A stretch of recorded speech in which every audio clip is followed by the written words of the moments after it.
A week away from opening day. Even though we know opening day is kind of a false deadline for certain things, that does mean we're hitting the time of year where decisions have to be made. Some roster decisions have already been made. We'll talk about some of those today. And earlier last week, the Guardians got bad pitching news. This week, it was the Twins' turn. You are Locked On Guardians, your daily podcast on the Cleveland Guardians, part of the Locked On Podcast Network, your team every day.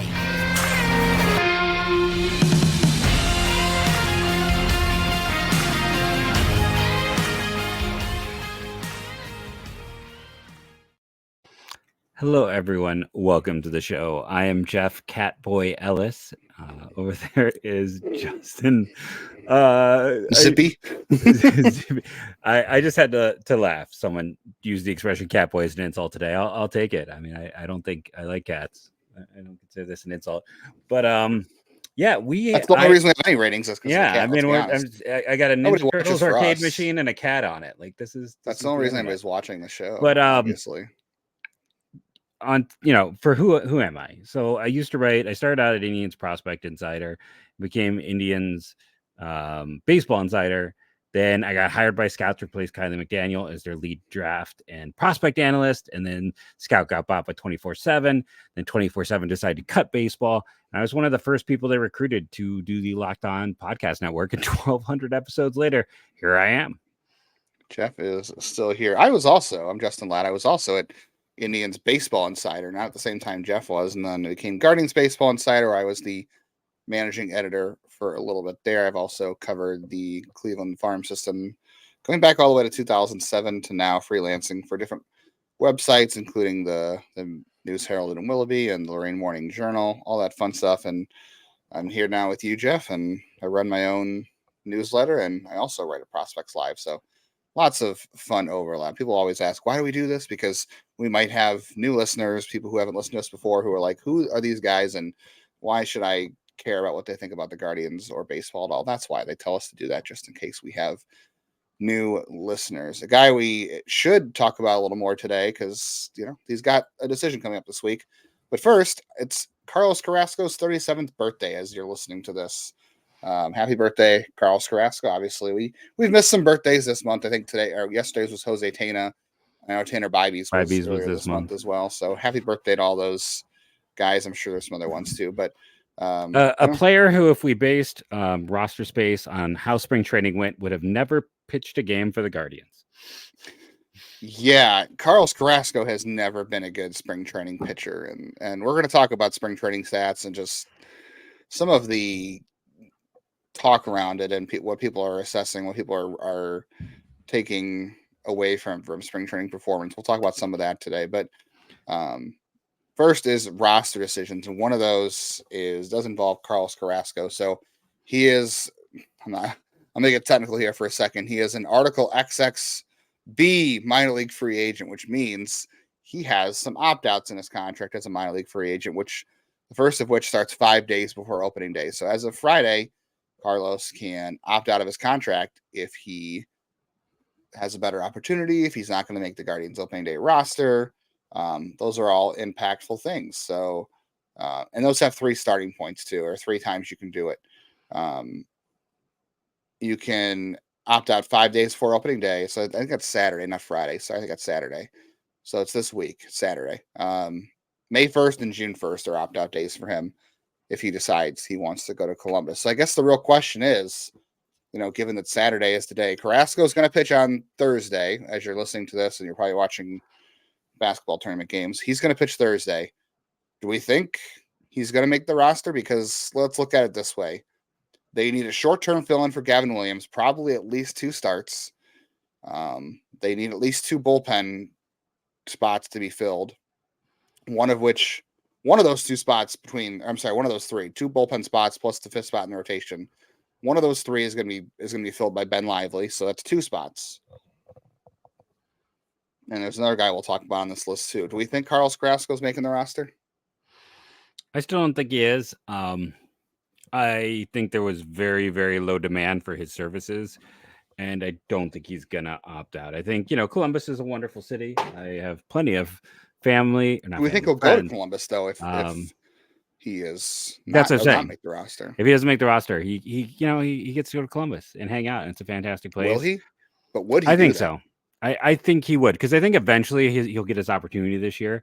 But if he opts out and doesn't go to Columbus, I don't know if another offer is coming. The fact that he waited as long as he did to sign when he signed, I know this is where he wants to be. I think he'll pitch in Cleveland at some point, but I think he is in a situation now where there are, like, if he doesn't go to Columbus, that might be the end of his career. Well, that's He what is I'm saying. 37. Would he rather just say, okay, I'm 37. I gave it my best shot. I don't want to pitch in AAA. I don't want to do bus rides. I don't want to do minor league stuff. If I gave it my all trying to make one more run at it and I couldn't do it. I mean, he's already got his 10-year service time, so it's not like, he needs to get his pension or anything. He's pitched in the big leagues for 14 years. So I could see where he would just hang it up and retire as a Guardian and not do the minor league thing. I don't know. I'm pretty sure we're going to talk about Tyler Beede here now in the same breath because they're both impacting each other. Tyler Beede is not one of these free agents. I don't know the rules on all this stuff, but technically he is not on this list for guys that have an opt-out this week that I read. That was on MLB Trade Rumors, which generally has good knowledge of rules and contracts. You can trust them for those sorts of things. And I Googled it elsewhere, and there's no opt-out date listed on his signing. So the only thing I saw was he can opt out if he doesn't make the open day roster. So if the Guardians were to tell him on Saturday when Carrasco's day comes up and they say, hey, Carlos is making the roster and you're not, then Beede could opt out and go somewhere else. But until they tell him, I think he is in camp until he decides otherwise.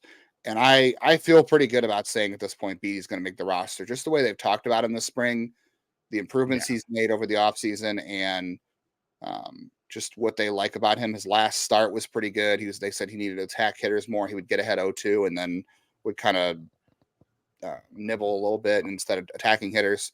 And they said he did that. So the coaching staff seems to have a high opinion of Beede. I think he's going to make it. And it seems right now they're only going to create maybe 2 40-man spots. One of them is going to be for Beede, I think, and then possibly a second one if they put Karinchak on the 60-day IL, which I think makes sense. Yeah, I think there's 2 spots. I agree. I think Carrasco could make it, though, just because, you send Curry down to AAA for depth. You already have Lively, so your 3 to start the season are Carrasco, Lively, and Beede. And then you've got, Clase, Barlow. If we don't know what's going to happen with Hentges quite yet, you got Sandlin, Morgan. One of Herron and Smith makes it, most likely Herron if Hentges can't start the season. So I could see a world where Carrasco and Beede both make it, but I feel pretty confident saying Beede is going to make it and that he's going to take Stefan's spot on the roster at the very least. We'll see if they decide to put Karinchak on the 60-day IL. I think Carrasco can make it just to give them some depth early in the season while they recover from some of these injuries. But that's kind of where I'm at with those 2 moves. Yeah, I think Beattie's there. I think they're going to want to try out some of the younger players. I think Carrasco is, I don't know. Honestly, I think he's cooked. I've been very honest about that from the beginning. We'll see how it goes, but I think there's a good chance he's not there. I think Gaddis is almost guaranteed a spot as well as Lively. So I don't know if there's, I don't know if there's a spot for everyone in that regard, but it's not a knock. I would love Carlos to prove me wrong. I love Cookie. I would more than anything else. I want to eat my words on that. I agree. You're right. Gaddis probably makes it. And then I think one of Herron or Smith, obviously it depends on what happens with Hentges' health when we hear about whether or not he's going to have enough build to start the season. Obviously Herron would make it, but there is value in having someone like Cade Smith in AAA to be able to ride the I-71 shuttle when you need a fresh arm. Especially if Gaddis is going to make it. They don't have anybody in AAA on the 40-man roster right now to shuttle up and down if they need a fresh arm. So I think one of Curry or Herron probably goes down just for that benefit. And that's kind of why I think Carrasco could make it, because Lively has no options and they need someone who can go up and down from AAA. Just Ben, poor Ben Lively. You say he's got no, he's a man with options. I disagree.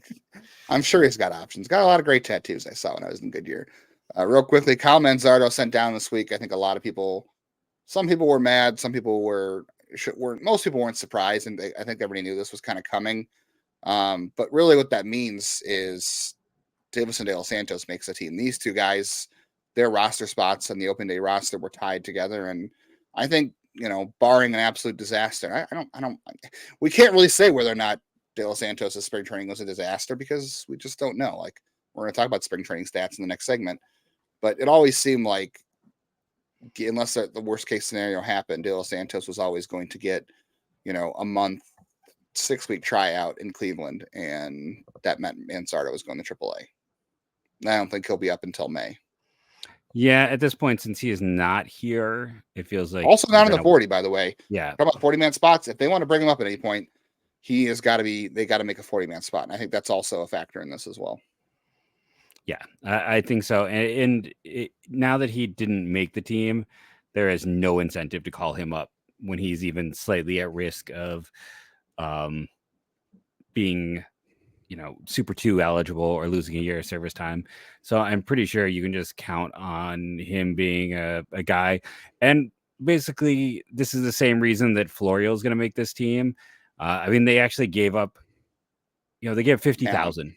They gave up 50,000 to see if Devison could be the dude. They gave up talent to see if Florio could be the guy. And spring training does not matter performance-wise. So they're going to still keep with the guys that they were intrigued by. It's not about money. Manzardo being here or not here now, I don't think this is a money thing. I think it's just they're going to give this guy an opportunity and see where it goes, because first basemen aren't exactly a high money position. Yeah, we'll get in more of that in the next segment. Number to know for the next segment, 7.7. This is going to come up a little bit in our next segment, so think about what that might mean coming up here on Locked On Guardians. It is a great time to have an Amazon Fire TV. Why? Because the college basketball tournament starts as you're probably listening to, so it's already started. That's your destination for sports, live games, highlights, in-depth analysis. They have good viewing experiences on smart TVs and the Fire Stick. I've got Fire Sticks all throughout my house.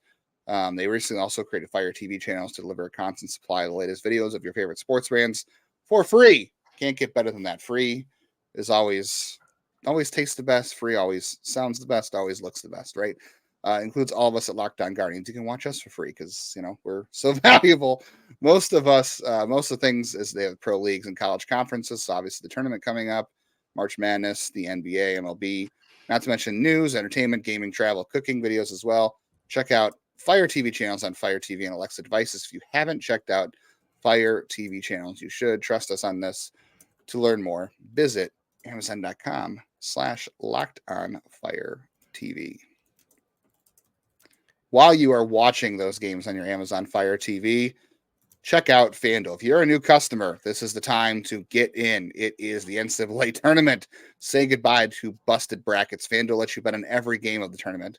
So if you're betting on a big upset, go Zips, or the 1 seed, they might have already lost by the time you're listening to this at 1:30 in the afternoon on Thursday to Creighton. I picked them to lose. Not a good alumni. It's time to go dancing on America's #1 sportsbook. Right now, new customers, $200 in bonus bets if your first $5 bet wins. So go in, take the 1 seed over a 16, put $5 on it, and boom, if you're a new customer, you get $200 to use on point spreads, money lines, and pick who is going to win it all. Just visit FanDuel.com/LockedOn and bet on college hoops until they cut down the nets. Or is there going to be a St. Peter's? Is there going to be a 16? Was that who upset it 1, or is that Baltimore? Baltimore County? I'm not the person to ask. Yeah, probably not. All right, I'm not the one who can help you. I teased the number 7.7, Jeff. This has to do with Baseball Reference. This is a great tool.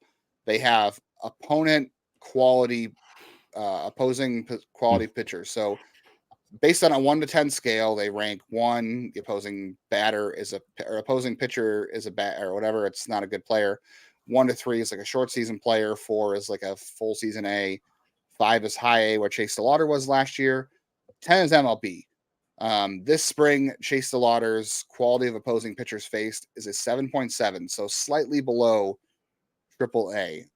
As far as spring training stats to go, that's important to know, because if you are facing AA quality out there on the diamond and you are just kicking everybody's butt all over the place like a Queen song, you can see why. I know everyone right now is super into Chase DeLauter's performance, and they should be, because look, Chase DeLauter is going out there and doing exactly what you want. He is grabbing the attention of the coaching staff, and he's playing well. It's certainly better than going out there and striking out 3 at-bats every game, right? Obviously, that's not great.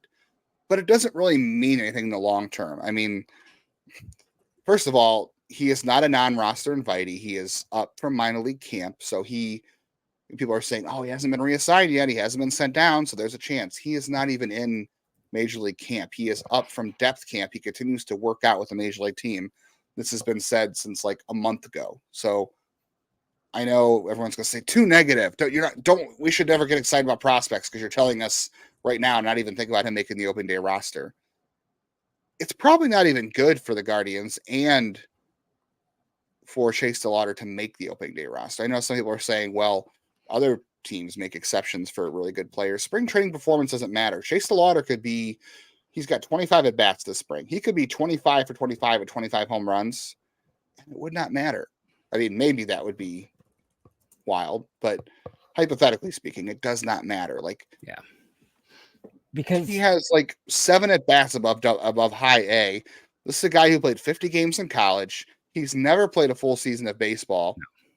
He's played 200 games total the last 4 years, counting summer leagues, counting off-season leagues. He's played 123 games the last 4 years competitively. And here's the bigger question. I'm going to steal this one from you in a Twitter conversation we had a few years ago. What matters more? A year worth of data and observation on these guys, or 20 at-bats in the spring, where pitchers are the reason we have spring training is so pitchers can stretch out. Guess what? You know who's not starting the year on an opening day roster? Blake Snell. He hasn't had enough time. This spring training is one of their best 26 players. He should be on the roster tomorrow. But he's Blake Snell is not ready to start. Spring training occurs to get pitchers warmed up, get their arms stretched out. That is why we have spring training. So pitchers are coming in already not at peak. They're just warming up. So, and you can look at the other way, but if we're going to, and it was funny today to see other beat writers, people I really respect for the Phillies and stuff like this, also hitting kind of their annoyance peak, talking about how Cole Hamels was terrible every year in spring training, but he still performed well. I pulled out a tweet where everyone was getting ready for Logan Allen after his breakout year. I put out 10 years of tweets. For people who say I complain too much, I'm sorry, but it's I get annoyed by this because I've been 10 years of people looking at stats. So according to all these same people, Jose Ramirez is semi-cooked because he's been bad this spring. He's going to hit under 200. Cleveland's best outfielder from last year is going to be Miles Straw. He should be the starting center fielder by this data. It shouldn't be Quan. OPS. It's not Freeman. You're picking and choosing, right? Fine, right. Let's put this team together. What stats sound good to us? Right? Bo Naylor is bust Naylor and should start the year in AAA with Dom Nunez as the backup, because that's what the data says. If we're going to look at, but I'm being facetious because none of this matters. Occasionally there are points where guys, what I think is important, it matters. Let me change that. It doesn't matter for making the team, but it's great to see DeLauter do this. It gives me confidence that he's going to mow down AA pretty well, get himself up to AAA, and he could get to the big leagues this year. Before spring training, I didn't believe that. I did not believe that. That is what I'm seeing. It is elevating where I thought he was. It's not that I hate on him. It's just we get too excited by spring training. It's the same thing back when I used to watch football, all the time people would be like, oh, did you see what that guy did in these spring training games? They got a decent backup quarterback. And the Browns they've never had a good starter or backup quarterback in the time I followed that team. They didn't have good anything for most of the time I was as a fan. So it's the same thing. In football, there's a better chance you can win a job, but mostly on good teams, that doesn't happen either. Spring training, you might be able to win jobs when you're on a bad team in a bad position. But why would a team take 6 weeks of data against pitchers who are trying to warm up, whose arms are rusty, who are not at peak over a year of data where they were? Like, explain that one to me. Yeah, I mean, really, hitters could just take 2 weeks worth of at bats. They can play. I mean, it's all about building up your durability for the season, building up to playing every day for 4 at bats and 9 innings in the field. That's what regulars are doing. Is they're getting ready to be on their feet 162 days or whatever it ends up being for that year. You're building up your durability for that season, and that's been an issue for DeLauter. Let's be honest. That's been the holdup. Is he has not been durable. And I also want to point out, like, yeah, I agree with you that I'm more excited about DeLauter than I was coming into the year, because I think there is a more realistic chance of him being on the major league roster this year than I thought coming into it. I thought for sure there was no chance he'd debut this year, but that also depends on what guys in front of him also do, as much as it does to see what he does in the minors. But let's also talk about the psychological impact too. I had to explain this to somebody else today too, is their players are not just guys you watch on TV and they collect stats. Like, these are real human beings. And I know for sure, because I've talked to someone who has done this. Cleveland has studied the psychology of, like, when to promote players and how they handle demotions. When you promote a guy too early, have to demote him, there are, not all of them, but some of them, that has a real psychological impact sometimes. And some guys don't ever recover from that. Like, look at Seattle's Jared Kelenic, and he's got some extenuating factors that are unfortunate in his corner in terms of family and who he has around him. But that guy has failed at the major league level after absolutely terrorizing the minor leagues. That guy is a AAA Hall of Famer at a young age, not just the guy who's hung around like Bill Hasselman or whatever. But I almost said Hasselhoff. The segment's gone too long, clearly. But that guy has gone to the majors, has absolutely struggled, been sent back up and down multiple times because he just hasn't ever haven't worked for him. There are real look at Brandon Phillips, and that was a whole mess too, right? There are real psychological impacts to promoting guys too soon, having to demote them, having to figure it out again, and riding that shuttle. And a lot of guys get sent down the first time too. Like, Jose Ramirez went down after this first time, but then, Francisco Lindor was up and he was up. But that's because Cleveland waited until the right time to promote him. Now, is the right time to promote Chase Lauder probably before the Cleveland will do it? Yes, probably, because they need to get answers on guys in front of him, even if they're not better. I know people don't want to hear that. But there is a right time, and there are psychological impacts to that. I know that for a fact, because Cleveland has had someone in there on staff study this. Like, I know that for sure. It affected so they care Jose. about that stuff. Remember, like, it took him a few years after his issues to Yes. rebound, and it took almost like having veteran help to get him there. It's not uncommon. And we're not saying that's going to happen to DeLauter. I'm just saying these are reasons that all go into that. All right. We've got some other pitching news to talk about that doesn't involve the Guardians. Finally, it's happening to somebody else. And then there is some injury news in the minor leagues we'll have to talk about. And then we're going to give some guys their day in the sun as they are released from the Guardians this past month, at least. PrizePicks. So I mentioned it last time. The problem with daily fantasy sports is it's often you versus an expert who has the spreadsheets, has the advanced mathematics degree, has that knowledge base that, no offense to any of us, but we just don't have. We don't maybe have the time, the ability. Can you write algorithms? How good is your knowledge of R? If you want to get in baseball, no R. I'll tell you that right now. But if you're not that person, PrizePicks is perfect. Because instead of facing those players and being guaranteed to lose because it's a competition versus players, PrizePicks is against the numbers. You're not battling other players, you're battling the numbers. It's just more or less. It's that simple. It's that easy. You pick more or less on 2 to 6 player stat projections and watch your winnings roll in. So, I'm never going to pick RBIs. Never, ever, because that's not dependent on the player. It's the guy hitting in front of them. But we could look at things like home runs, home run rates. I'm going to be paying attention to this through the season because I do think we know who are prone to giving up and hitting home runs. Check it out for yourself. Download the app. Use the code LOCKEDONMLB, all one word, all lowercase, for a first deposit match up to $100. That is LOCKEDONMLB and the PrizePicks app. Pick more, pick less. It's that easy. If only everything were as easy as PrizePicks. Okay, real quickly because I said we wanted to get to this real quick. Rough week for the Twins pitching staff. This will come up more when we do our prediction show next week, but Johan Duran, who is obviously their ridiculously talented closer, who's really good, is going to be out for a little bit. They're talking, it's not going to be a short stint. He has a oblique strain; those can linger. That's not great. Caleb Thielbar, who's 37, has a hamstring issue. So those can those linger for guys younger than him. That's you hamstrings. Want injuries. Right. And then Anthony DeSclafani, who came over in that Mariners trade for them, who was supposed to be like starter depth for them.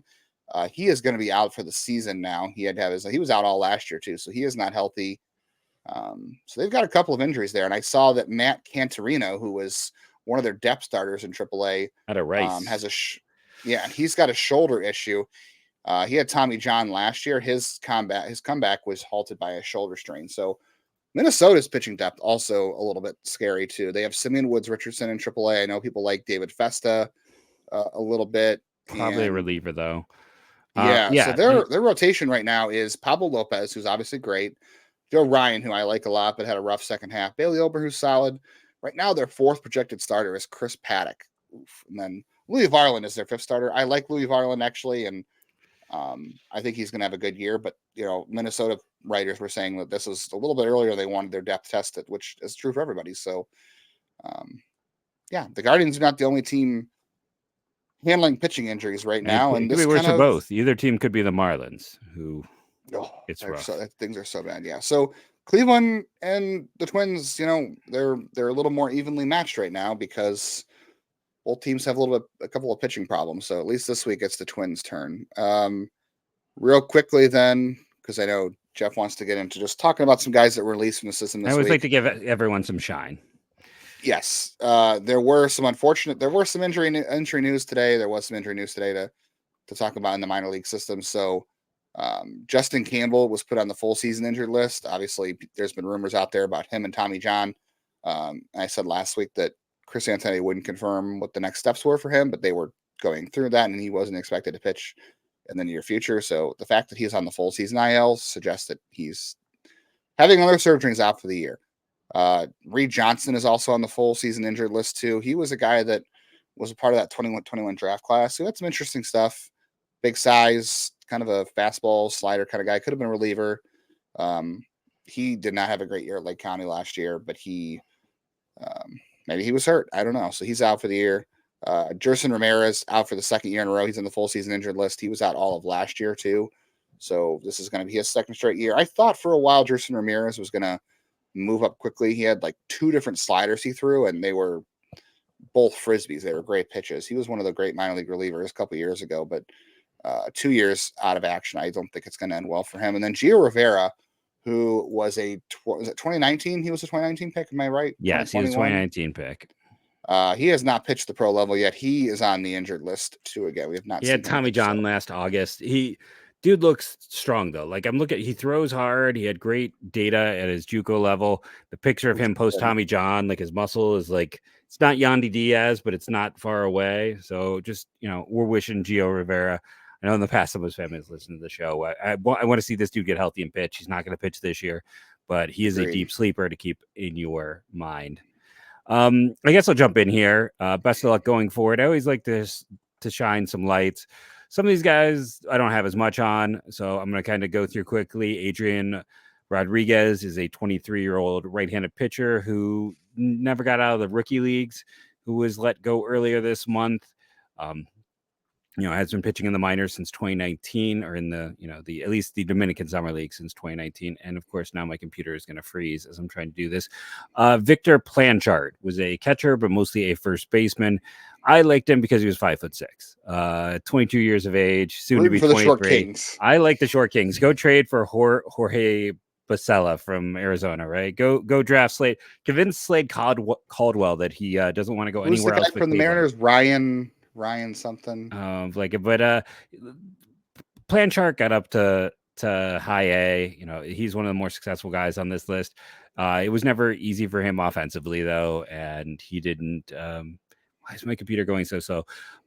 Pedro Almanzar is a right-handed pitcher who never got out of the ACL. Another guy who, it got 3 to 4 years, undersized right-handed pitcher. Miguel Vincino got up to Lynchburg. He's been in the system, Dominican Summer League since 2018. Another right-handed pitcher, 24 years of age, so it's not exactly a huge surprise there. Albert Breton is another 23-year-old guy who hadn't gotten out of ACL, another right-handed pitcher, 6'3", and he was a name I remembered on this list, but I didn't have a lot on him. Elman son Candelario pitched in 21 and 23, likely was hurt in between. Another right-handed pitcher, 6'4", 23 years of age, just didn't get a ton of reps, had 45 total innings, likely due again to health. And Zach Petway was a relatively recent pick, a 16th rounder. It's like I feel like the stink of UCLA just does not come off arms anymore. Guys really never seem to get beyond it. Listen, that program, everyone agrees, is a fire, is a dumpster fire, if we're being honest right now. 16th round pick in 2021. I kind of liked it when they did it. I thought he had some more growth as a senior sign, and always had good command. He missed some bats at low A. He was 23 that year, so yeah. Always iffy. We're talking about, and then the big name Junior San Quentin, big in a lot of ways, big bonus. 1.25 million. I mean, it's interesting. They sometimes these guys stick around forever who are typically big bonus guys. Remember how long Dorsis Paulino stuck around? Forever. But it's interesting when they cut bait that quickly with a big bonus guy. Yeah, Junior San Quentin was in Lake County last year. That was his first exposure to IA at age 21, and so it wasn't like he was even old. He just turned 22 back in January, and there was no making contact, and he moved to first base. Like this is always happens with minor leaguers, is they get signed and they put their height and weight on a sheet, and then San Quentin was signed as a shortstop who was 6'172". I saw him at Lake County last year. I also saw him in spring training a couple weeks ago when I was there. He is not 6 foot, and he is not 172 pounds. This is why he is no longer a shortstop. But if you look anywhere on any roster page that his name exists, he's still listed at 6 foot 172. I kind of wonder if his growth might have contributed to his release now that I think about it. But he had a lot of power, but he had to move to first base, and 22 to release him at 22. That is definitely interesting considering the bonus they gave him. That is pretty quick, and it's not like this is an organization flush with first base prospects throughout the system, but he just swung and missed a lot. He never made contact, and he moved off the defensive spectrum pretty quickly. So that's a rough one bonus wise. That class looks like it's going to have to be saved by Angel Martinez and Diane Frias, who I think that's all that's left. Yeah, I guess Gabby's signed for 10,000. Yeah, Gabby's still there. Gabriel Rodriguez, geez. Yeah, but he just kind of forgot after the year he had. We got more previews to come. We'll, of course, have more draft content. I am out tomorrow, so make sure that you send Justin questions for his mailbag. I saw Everydayer Cheeks Malone has left you 4 questions already in one of the comments from yesterday. Can't wait for Cheeks Malone's questions. Go check out Cheeks Malone's question. Friday's episode's going to be half roster projection and half mailbag. So I'm going to go through a week away from opening day. I'll go through who I think is going to make the open day roster one more time, and then the other half will be mailbag questions. So feel free to get those in. We do have 3 more position previews to do, Jeff. I just want to throw out to our Everydayer David Lane. I'm not offended that you misspelled my name. I struggle with spelling and pronunciation. The cat boy has no problems with that. I'm not offended at all in this latest. Which position preview should we do next? First, second, or third? Let us know. Yeah, let us know. Comment below which position you want us to go to. Let's be honest, third base is going to be boring. So I'm assuming first or second's probably pretty boring too. Probably first base, but we'll see. Thank you all for joining, rating and reviewing, doing your part every day. Thank you all for making this show have some record numbers of late. So thank you, and go Guardians, go.